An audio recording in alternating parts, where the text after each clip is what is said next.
Okay, magandang umaga muli mga kapatid. At magpapatuloy po tayo sa ating pong paglalakbay dito sa Ebanghelyo ayon kay Marcos. Nasa ika-45 kabanata na tayo.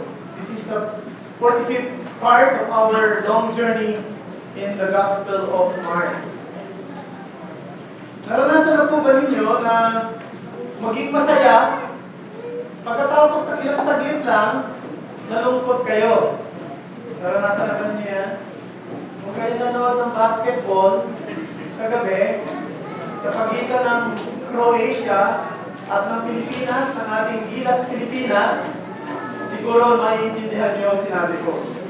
Sapagkat, nung nagsimula ang laban, tinatambakan na talaga yung ating pupukunan dahil napakalalaki ng kanilang mga players. At nung last 2 minutes na, nakahabol ang ating pupunan at lumamang pa ng tatlo. At palagay ko sa lahat ng mga nanonood na Pilipino sa buong mundo ay nagbubunyi na. Pero, natapos ang laban, natalo tayo. So, nagalak tayo for quite some time, and then after that, we're immense into sadness. At marami pa siguro tayo mga kwento na pwedeng sabihin patungkol dyan. Maaaring mag-asawa na pasaya silang nagsasama, pero nauwi sa pag-iwalay. Maaaring isang ina na nagdadalang tao at inaasahan niya na ang kanyang pangaling na anak ay makikita niya sa takdang panahon ang kanyang pagluluwal nito. Nung ito'y iniluwal niya, patay pa. Yung mga ganyan mga karanasan at siguro hindi tayo makukubusan yan. Pareho rin ito, mga kapatid, nito ang binasa natin ngayon. Kung inyong natatandaan, noong nakaraang linggo, ay ating tinignan yung chapter 11, verses 1 to 11. Sa pagkakataon yun, ang Panginoong Jesucristo ay pumasok sa Jerusalem. Nakasakay siya sa asno. At masaya siyang tinanggap ng mga Hudyo. At para bang tinatawag nating red carpet welcome ang ginawa sa kanya. Ang ginawa ng mga tao, inilatag nila ang kanilang mga balabal sa daan. Kumuha sila ng mga sanga na ginawa nilang palaspas at kanilang inilagayway. No? At sila'y umawit ng awit ng mga pilgrims. Hosanna to the Son of David! Hosanna to the Son of David! Blessed is He who comes in the name of the Lord. Yan ang kanilang sigaw. No? Ang araw na yun ay napuno ng kagalakan, ng pagbubunyi, ng pagdiriwang, ng pagpupuri. Ngunit kinabukasan, iba na nangyari. Ang pagpupuri, ang kagalakan, ay iba na ang eksena na ating makikita. Ito ang mga binasa sa atin ni Louie kanina. Sapagkat exactly opposite ang pangyayari rito, mga kapatid. Dito nakita na ang mga Hudyo noong panahon na yun ay may mababaw na pananaw sa usapin ng pananampalataya. Ang kahungkagan ng kanilang relihiyon, isang relihiyong walang pananampalataya na ipinakita sa pamamagitan ng isang puno ng igos na walang bunga. At sa pamamagitan ng isang templong sagrado na napastangan nila. So ang eksenang ito ay isang malungkot na eksena. Kaya nga, anong ginawa ng Panginoong Jesucristo nang kanyang makita ang isang puno ng igos na walang bunga? Ito'y kanyang sinumpa. Mula ngayon, hindi ka na magbubunga magpakailanman. Anong ginawa niya sa templo? Nagkaroon siya ng isang radical cleansing, radical na paglilinis doon sa templo. Ano ang nais ipahiwatig sa atin, mga kapatid, nito mga pangyayari ito? Sa aking palagay, ang nais ipahiwatig sa atin ay ang panganib ng pagkakaroon ng isang walang bungang propesyon at ng isang relihiyong walang pananampalataya. The danger of fruitless profession and faithless religion. So kung ikaw ay Kristiyano, sinasabi sinasabi mo, Kristiyano ka ngayon. Ngayong umaga, gusto kong tanungin ka, nakikita ba ang ebidensya ng pagiging Kristiyano sa buhay mo? Ang mga bunga ba ng pananampalatayang Kristiyanong inaangkin mo ay nasa iyo. So, sundan natin, ito pong pangyayari ito sa 4 na punto. Now, medyo nahirapan ako kung paano ko i-compress itong napakadaming mga pwede natin makita aral dito. So, nais ko lang itong tingnan sa 4 na punto. Una-una, tingnan natin dito yung tinatawag na the strong desire.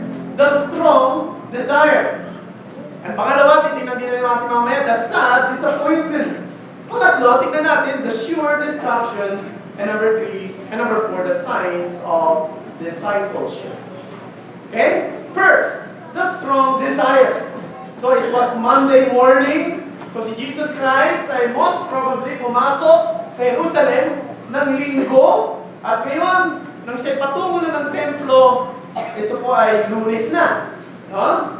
At nung siya patungo sa templo, nakaramdam siya ng pagkagutom. Naramdaman niya na siya ay nagugutom. Ang ibig sabihin niya? Ibig sabihin, si Jesus ay totoong tao. Siya ay Diyos na nagkatawang tao. Siya ay 100% Diyos. Ngunit siya ay 100% tao rin. Ito ang hiwaga sa kalikasan ni Jesus. Kaya nga nung siya naging tao, siya naging tulad natin siya. Naging tulad natin. Nakaramdam ng mga kahinaan at limitasyon ng isang tao. Siya ay napagod, kaya kailangan din niya magpahinga. Siya ay nauhaw, kaya kailangan niya rin uminom. Siya ay nagutom, kaya kailangan niya rin kumain. Kaya nga, nung makita niya ang isang puno ng igos, nagkaroon siya ng isang masiging pagnanasa, a strong desire, na makakita ng bunga sa punong ito upang meron siyang makain at mawala o ma-address ang kanyang nararamdamang pagkagutom. Meron po nagsabi ng ganito, the mystery and paradox of Christ's life is that He who made all things became dependent on the things He had made. Yan ang mystery, yan ang liwaga. Siya ang lumikha ng lahat ng bagay. Pero ngayon, nung siya nagkatawang tao, may dependent siya sa mga bagay na kanyang nilikha. And indeed, Christ has condescended in order to make His representation for His people, for His redeemed, be real and truthful. Yan po ang hiwaga ng pag-ibig at kabutihan ng Diyos sa atin. Ngayon, lumapit si Jesus doon sa puno ng igos. Sa talatang 13, ang sabi rito, nung siya'y lumapit na sa puno ng igos, ano ang kanyang nakita? Ang sabi sa talatang 13, chapter 11, verse 13, at pagkatanaw niya sa malayo ng isang puno ng igos na may mga dahon, lumapit siya upang tingnan kung may matatagpuan siya roon. At nang siya makalapit doon, wala siyang natagpuan anuman kundi mga dahon. Yun ang kanyang natagpuan. Nothing but leaves. Hindi po ako masyadong maalam sa klase ng puno ng igos. Konti lang din ang alam ko sa botany at saka sa agriculture. Maaaring ang iba sa inyo dito, mas higit na mga alam kaysa sa akin. Ngunit ayon sa pagbabasa ko sa mga commentators, ay doon pong puno ng igos ay isang klase, medyo iba sa ibang mga klase ng puno. Sapagkat, ito po ang kanyang bunga ay naunang lumabas kaysa sa kanyang mga dahon. Ibig sabihin, kapag lumalabas na ang mga bunga niya, yung mga fruits, na sumusunod naman yung kanyang mga dahon. The point is, the indication that there are fruits in a certain fig tree ay dahil mayroong dahon. So yun ang sign, no? Siyempre, di ba, may mga puno na sa panahon ng taglagas, wala talagang dahon. Ano nga ba yung puno doon sa inyo dati kwento? Tamisay ba yan? Ha? Tamisay, di ba? Naglalagas yan. Nakakalbo. No? Pero pagdating ng isang may buwan, talagang marami na siyang dahon. Ang puno ng igos, nauna yung kanyang fruits. At sumusunod yung kanyang dahon. Kaya kapag tinignan mo siya sa malayo at marami siyang dahon, isang possibility doon, malaking possibility, meron siya mga bunga. Yun po, ang katotohanan ayon sa mga commentators at mga scholars na nagsasabi patungkol sa puno ng igos. No? Kaya nga, makatwiran sa Panginoong Kristo na umasa siya na may makikita siyang bunga doon sa puno ng igos kung siya'y lumapit dito dahil sa malayo nakita niya makapal ang dahon. Ngunit nang siya'y lumapit na, anong nakita niya? Dahon ng patay. There is nothing but leaves. There is nothing but leaves. Now, gusto ko sabihin mga kapatid, ang totoong hinahanap ng Panginoong Kristo ng oras na yun ay physical na bunga. Dahil nagutong siya eh. Pero I believe it's more than that. Because, sa lumang tipan at saka sa bagong tipan, kung inyong pag-aaralan, yung pong puno ng igos ay madalas na ginagamit bilang isang simbolo ng bayan ng Israel. No? Ito'y madalas na ginagamit bilang simbolo ng bayan ng Israel. Halimbawa, sa sulat ni Jeremiah chapter 8, verse 13, noong kanyang inilalarawan dito ang bayan ng Israel na tumatalikod sa Diyos, tumatalikod sa kanyang utos, nagbanta ang Diyos sa bayan ito na, sila ay parurusahan at kahatulan. At anong kanyang sinabi sa talatang 13 ng Jeremiah chapter 8? Lubos ko silang lilipulin, sabi ng Panginoon, mawawala ng ubas sa puno ng ubas, ang mga igos sa puno ng igos, maging ang mga dahon ay nalalanta at ang naibigay ko sa kanila ay lumilipas na sa kanila. Hindi ibig sabihin na talaga literal na mawawala ng bunga ang puno ng igos. Kasi sinasabi niya, itong bayan ng Israel, hindi sila parurusahan ng Diyos. No? Sila hindi na uunlad. Ang totoo, sila dadalhin sa ibang lugar. Hindi na sila makikita pa. Muli, dito sa lugar na pinangako ng Diyos sa kanila. Si Jesus din, meron siyang isang kalinhaga na binanggit sa Lucas, Kapitulo 13, talatang 6 hanggang 9. Doon naman, ang sabi niya, sa kanyang kalinhaga, meron daw pong isang tao na nagmamayari ng mga puno.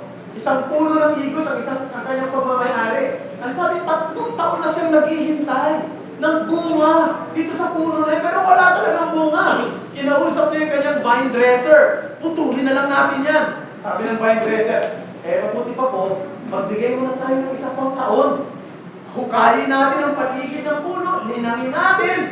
At pagkatapos ng 1 taon, kung magbunga siya, di maganda. Pero kung hindi, puputulin na natin siya. At doon sa kanyang talinhaga, ito po ay naglalarawan ng bayan ng Israel. Nang binigyan ng Panginoon ng maraming mga pagpapala, tumanggap ng maraming pabor. Pagpabor na may kinalaman sa pananampalataya, pabor na may kinalaman sa relihiyon. Ngunit wala silang bungang espiritual. Ito ang sinasabi rito. So the point is, this incident has something to do with the spiritual status of the nation Israel. And therefore, the Lord here, by doing this act, is also saying something the spiritual status of the nation Israel. He is actually looking for spiritual fruit. The Lord is looking for the fruit of holiness and righteousness to a highly favored nation, the nation Israel, but he found nothing, only but leaves. Ang bayan ng Israel, animoy may bunga ng kabanalan at katuwiran, ngunit sa malapitan, ito pala'y puro dahon. Nasa kanila ang batas, binigyan sila ng mga propeta. Nasa kanila ang templo na itinayo ni Solomon. Nasa kanila ang mga saserdote. Ang lumang tipan ay hawak nila. Ngunit ang ebidensya ng espiritual na buhay ay wala. Magandang tanongin din natin ang ating sarili ngayon, mga kapatid. Nais ko kayong tanongin. Ang tanong na ito ay para rin sa ating sarili. Ikaw ba'y totoong Kristiyano? Ang ebidensya ba ng Kristyanismo ay nakikita sa buhay mo? Dalawang linggo na nakakaraan, meron ako nasalubong na isang babae. Dito rin sa San Pedro. At nung magkasalubong kami, sabi ko, "Oy, kamusta po?" Mukhang matagal na po kayo hindi nakikita sa church. Agad siyang sumagot, sabi niya, "Pastor, huwag kang mag-alala. Si Kristo ay nasa puso." Nalungkot ako sa kanyang sagot. Nalungkot ako sa kanyang tugon. Dahil iniisip niya, inaakalan niya na pwede siyang maging Kristiyano ng totoo kahit hindi siya sumasamba kay Kristo sa iglesia. Gusto ko sabihin, mga kapatid, Christianity is not just a profession, but an expression. Hindi lang ito kung ano yung sinasabi at inaangkin natin, kundi ito yung pinamumuhay at pinakikita natin.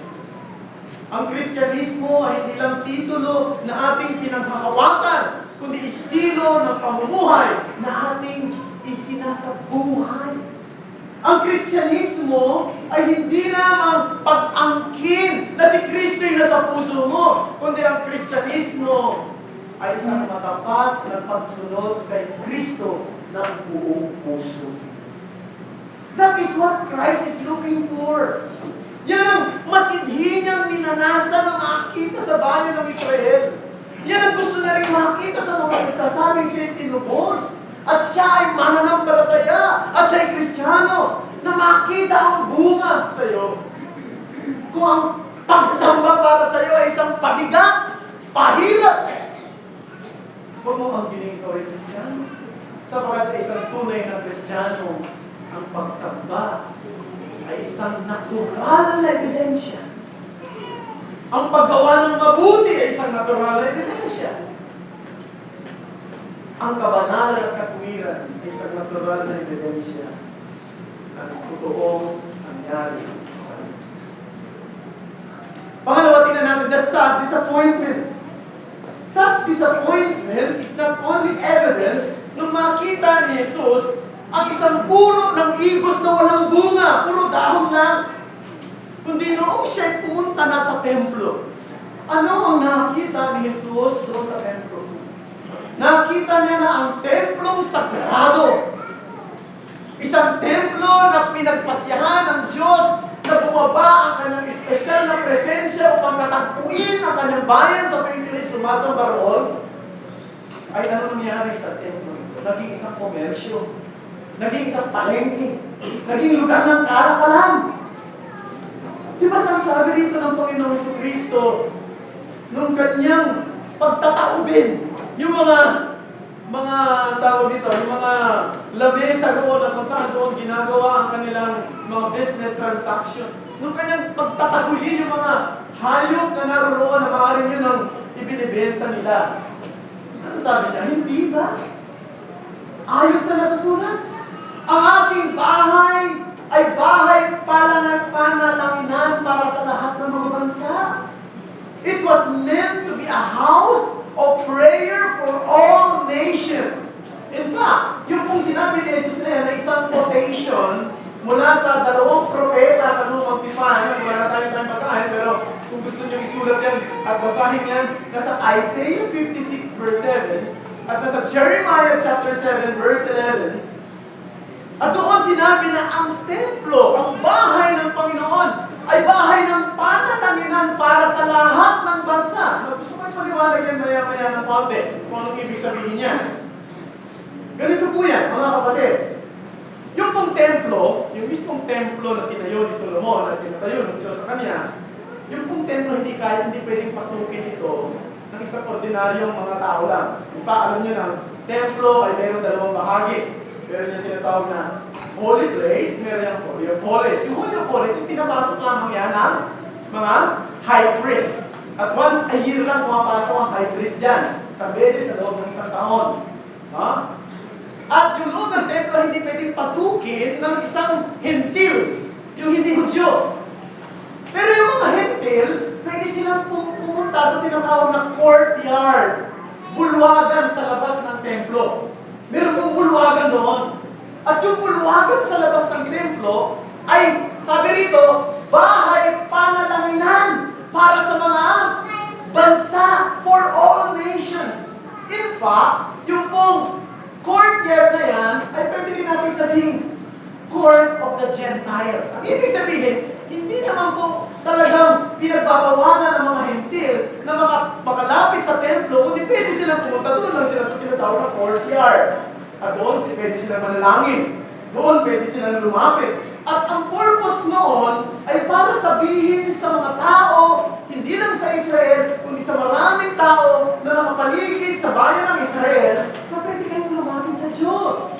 Pwede nyo kilalanin ang Diyos ng Israel, ang Diyos ng mga Israelita.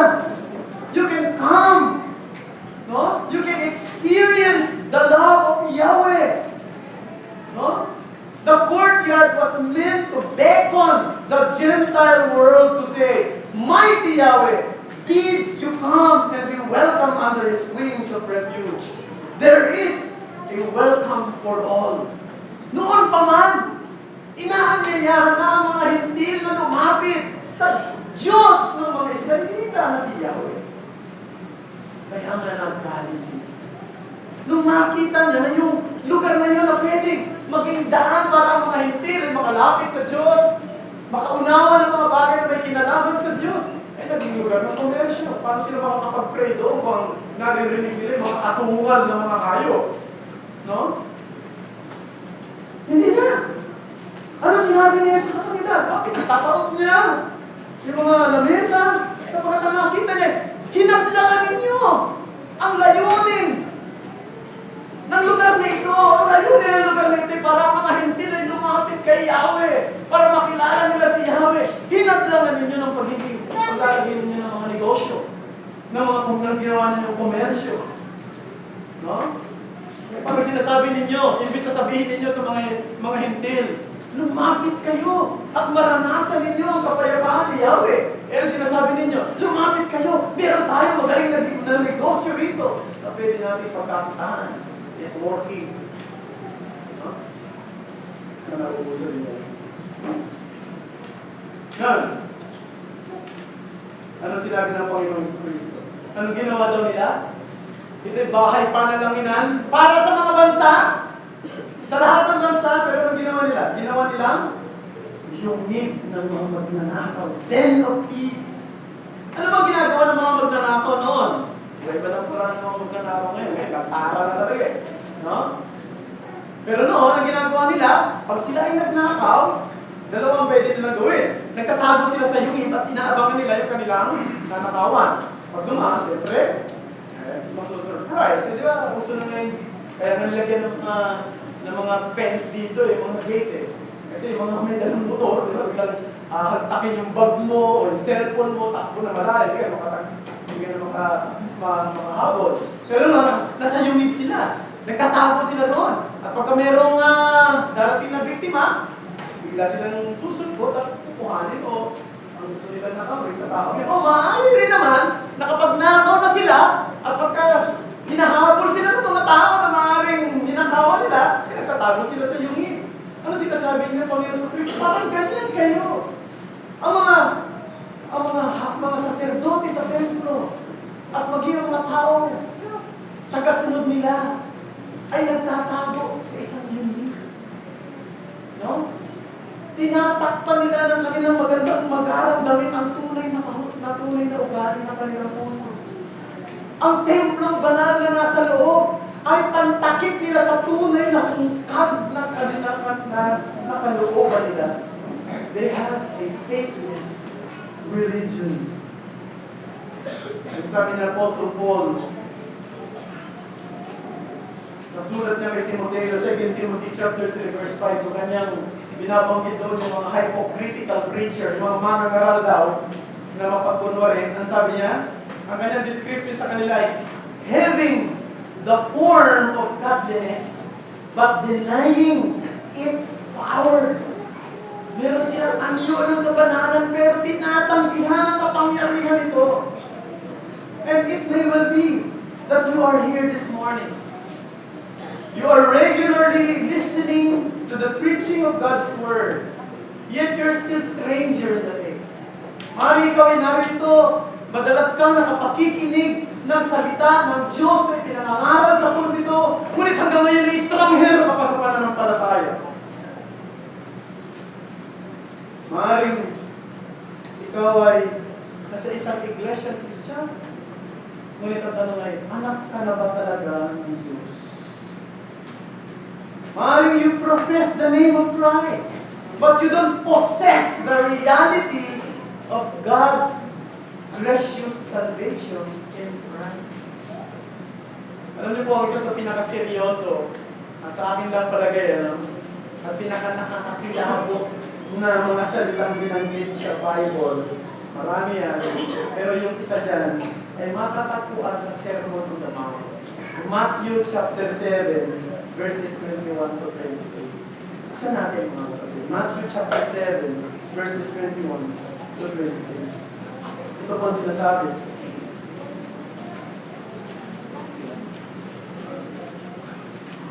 Verse 21, hindi lahat na nagsasabi sa akin, Panginoon, Panginoon, ay papasok sa kaharian ng langit, kundi ang gumaganap ng kalooban ng aking Amang nasa langit. Sa araw na iyon, marami ang magsasabi sa akin, Panginoon, Panginoon, hindi ba nagpropesiya kami sa iyong pangalan? Hindi ba nagpalayas kami ng demonyo sa iyong pangalan? At ang sa iyong pangalan gumawa kami ng maraming gawang makapangyarihan, talatang 23, at kung magkagayo ay ipahahayag ko sa kanila, hindi ko kayo kilala. Kailanman, lumayo kayo sa akin, kayong gumagawa na lagay ko isang mahalagang pagkakataon muli, mga kapatid, na magsuri tayo sa ating mga puso. Ikaw ba talaga yung Kristiyan? Naranasan mo ba talaga ang biyaya ng kaligtasan kay Kristo? Siya ba ang sentro ng lahat ng ginagawa mo? Pinagpapasyahan mo? Meron ba talaga nakatalagang buhay para kay Kristo? Nakikita ba ang bunga ng kabanalan, ng katuwiran, ng hangarin, na maglingkod at sumamba sa Kanya, at mahalin siya, at mahalin ang mga kapatid sa pananampalataya? Kung susuriin ng Diyos ang ating puso ngayon, ano ang Kanyang masusunod? Makikita niya ba isang puso na dinodominahan ng hangaring luwalhatiin ng Diyos? O makikita niya ay isang puso na magdudulot ng kalungkutan sa kanya? Will he be disappointed if God will search your hearts? Number 3, the sure destruction. Sa talatang 14 hanggang 20, ito mababasa natin. Verse 14, sinabi niya rito sa puno ng igos, walang sino mang makakakain pa ng bunga mula sa iyo. Ito'y narinig na kanyang mga alagad. Verse 20, kinaumagahan habang sila'y nagdaraan, nakita nila ang puno ng igos na natuyo mula sa mga tuga. Nang maalala ni Pedro, sinabi niya sa kanila, Rabay, tingnan mo ang puno ng igos na iyong sinumpa ay tuyo na. Wala tayong panahon para ipaliwanag kung mas detalye ito. Kulang ang ating oras. Pero pansin natin, how sweet the fig tree had withered. Kaano kabilis ang puno ng igos na ito'y natuyo. Anong gustong sabihin sa atin ito? Without dwelling too much time in this point, let me say, si Jesus ang sinasabi niya dito, ang puno ng igos ay ang bayan ng Israel. ang kanilang bayan ay malapit nang magtapos ang kanilang kaluwalhatian bilang isang tao bayan ng Diyos. Darating na ang kanilang katapusan bilang bayan ng Diyos. The days of the nation Israel as God's people are finished. And because of that, the true Israel is to emerge. Dahil matatapos na ang Israel bilang isang bayan ng Diyos, uusbong na ang totoong Israel na siyang magiging bayan ng Diyos magpakailanman. Ano yun? Ang Israel na yan ay walang iba kundi ang Iglesia. Ang Israel na yan ay walang iba kundi ang bawat mananampalataya na nagsuko ng kanilang buhay kay Jesus, ano man ang kanilang lahi at lipi, saan man sila nanggaling, ano man ang kanilang wika, ano man ang kanilang kultura, sila may Hudyo, sila may Griego, sila may Hentil, o ano man ang kanilang lahi, kung sila ay nagpasakop kay Kristo at nagpabilang sa kanyang iglesia, ito ang bagong Israel ng Diyos ayon sa Galatia Kapitulo 6, talata. Because the nation Israel is no longer the people of God. The people of God is the new Israel, the church who is redeemed by the blood of the Lamb. Alam ko ito po yun.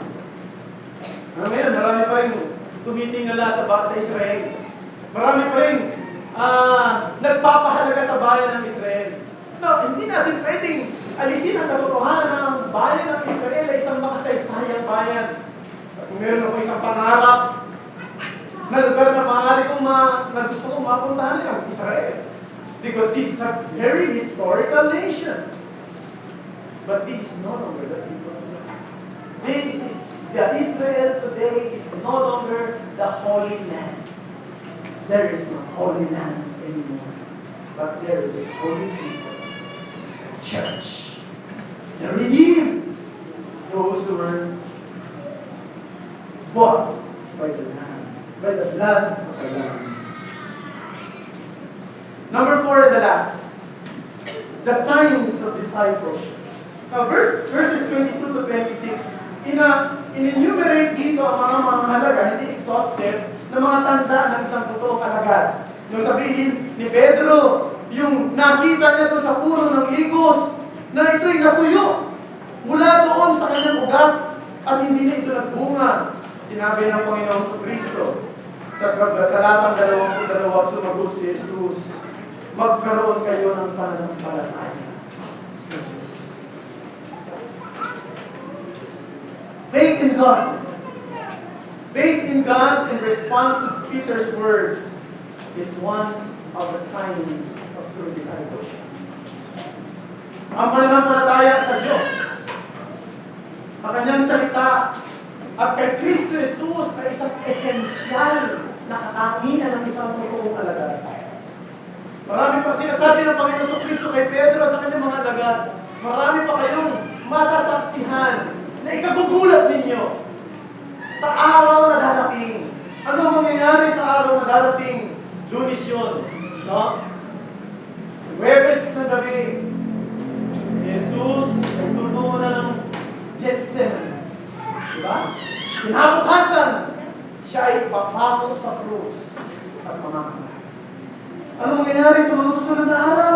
Makikita nila kung paano ang anak ng Diyos ay mag-aalay ng kanyang buhay. Makikita nila kung paano ang anak ng Diyos ay papatayin at mamamatay at muling mabubuhay pagkatapos ng 3 araw. Ang sabi niya, palataya. Kung ikaw ay totoong Kristiyano, napasulit pa ng palataya kang totoo. Kung hindi ka pa Kristiyano ngayong umaga, ang hamon ko sa iyo, lumapit ka kay Kristo sa daan ng pananampalataya. Hanapin mo siya habang pwede pa siyang masubuhan. Tawagan mo siya habang malapit pa siya. Pangalawa, fervent prayer. fervent prayer. Ang sinabi niya rito, katotohanan sinasabi ko sa inyo, verse 23, sa sino mang magsasabi sa bundok na ito, mabunot ka at mapatapon ka sa dagat, at hindi nag-aalinlangan sa kanyang puso, kundi naniniwala na mangyayari ang kanyang sinabi, ay mangyayari ngayon. Kaya sinabi ko sa inyo, ang lahat ng mga bagay na inyong idalangin at hingin, paniwalaan ninyo at tinanggap na ninyo at inyong mapapangit. Pangalawang katangian ng pagiging alagad ay hindi ang pananampalataya, kundi masidhing panalangin.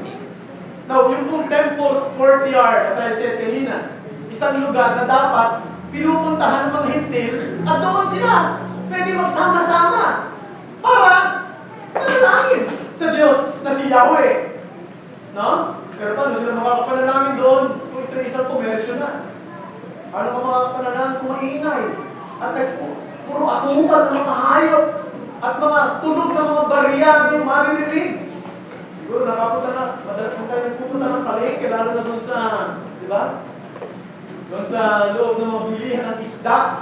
No? Hindi naman amoy ang mga amoy nyo, kasi yung ingay ng mga nagtitinda roon na inaalok ang marami na bumili ng kanilang mga paninda. Ganun ang maririnig, how can they pray? But now, Jesus is saying to His disciples, ang isang tunay na alagad ay dapat maging mga lalaki at babae ng panalangin. At hindi lang basta nananalangin, kundi sila'y nananalangin na kayang, ano sabi, payanigin ang bundok, kayang ilipat ang bundok sa kanyang kinalalagyan patungo doon sa dagat. Dapat ganun daw tayo mag-pray. Ito pala yun. Hindi nakita na ba kayo nangyari na ganyan? No, guys, kung sabihin mga kapatid, hindi po yan literal, ha? Hindi po yan claim it or name it and claim it kind of prayer. No? Halimbawa, naniniwala ako na meron ko narinig na nag-fix na nakaraan pero nababaw ko ng pangalan sa internet. No? Pagka daw nag-pray ka, gusto mo magkaroon ng Mercedes-Benz. O pray ka, paniwalaan mo mangyayari agad yan. Kung meron ka pananampalataya, sapagkat ang sabi ng Biblia, kaya mo daw ilipat ang bundok sa dagat. Mercedes-Benz na. BMW lang. No, Ferrari lang. Yun ba ibig sabihin nun? Mga kapatid? Ang sabi rito, sa talatang 23, ating kalilimutan ni Sir ang ginamit dyan, you are to believe that what He says will come to pass. No? Paniwalaan mo na yung sinabi niya ang mangyayari. Ibig sabihin ng salitang yun. Ibig sabihin ito isang panalangin ayon sa sinabi ng Diyos. Sa kalooban ng Diyos. Kung ito'y mananalangin, ito'y dapat ayon sa kalooban ng Diyos. Ang panalangin ayon sa kalooban ng Diyos ay makasasaksi ng bundok na lumilipat sa dagat. Ano yun? Ibig sabihin, makakakita ng isang tao na ang puso'y bato ngayon naging isang laman. No? Makakakita ng isang tao na isang panalangin na pumaharap sa mabigat na krisis pero hindi kanyang nalalagpasan. At marami akong pwedeng banggitin na halimbawa sa Biblia at sa karanasan. Pero what talaga po ang pinaka-matinding halimbawa na masasabi natin panalangin nakakapagpayanig ng bundok. Hindi lang nakakapagpayanig ng bundok. Pumaharap sa malaking bundok at ito ay napapalipat sa kabilang dagat. Ano nangyari sa Panginoon sa Kristo? Nung ang Panginoon sa Kristo ay nanalangin sa Gethsemane nung gabing yun. Hindi ba sabi tumutulong ang kanyang pawis na alimoy dugo? Kasi sinasabi ng kanyang human nature, Ama, huwag na sana mangyari ito sa akin. Yun ang sinasabi ng kanyang human nature. Kaya sa kanyang panalangin, sabi niya, Father, if possible, let this cup pass over me. Kung posible lang, itong aking sarong ito lumagpas sa akin, pero hindi ang kalooban ko ako sunod, kundi ang kalooban mo. Nakita ni Jesus ang bigat ng sakripisyo na kanyang haharapin. Isang mabigat na pagsubok. Masasabi natin pinakadakilang sakripisyo sa kasaysayan ng sansinuko. Ngunit na nangyari, ito'y kanyang maharap.